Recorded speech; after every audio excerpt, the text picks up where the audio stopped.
আজকে সকালের নিউজটা কি পড়েছো তুমি? না তো, কেন, কি হয়েছে? আমার একটা বন্ধু মারা গেছে। কি করে মারা গেল? কালকে সকালেও সিগারেট খাচ্ছিল, আর একটা সিগারেটের মধ্যে তামাকের বদলে বারুদ ভরা ছিল। যখনই সিগারেটটা ধরিয়েছে ও ব্লাস্ট হয়ে মরে গেছে। তারপরে কি হলো? তারপরে আর কি হবে, সিগারেট কোম্পানি থেকে ওকে 10 লাখ টাকা দিচ্ছে। তাই নাকি? তা তুমিও তো সিগারেট খাও। না না, আমি এখন সিগারেট খাই না। কেন খাও না? আজ থেকে আবার সিগারেট খাওয়া আরম্ভ করবা? তুমি সিগারেট খেলে আজকে আমিও 10 লাখ টাকা পেতাম।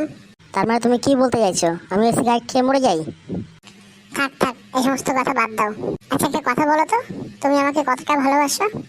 অনেকটা ভালোবাসি। তুমি আমাকে কতটা ভালোবাসো? আমিও অনেকটা ভালোবাসি। আচ্ছা একটা কথা বলো, আমি যদি কখনো মরে যাই তাহলে তুমি কার কাছে ঘুমাবে? আমি আবার বোনকে নিয়ে ঘুমাবো, বোনের সঙ্গে থাকবো। আচ্ছা, আমি যদি মরে যাই তাহলে তুমি কার সঙ্গে থাকবে? আমিও তোমার বোনের সঙ্গে থাকবো, তোমার বোনকে নিয়ে ঘুমাবো। হ্যাঁ, তবে রে শালা, দাঁড়া, তোর একদিন কি আমার একদিন আছে।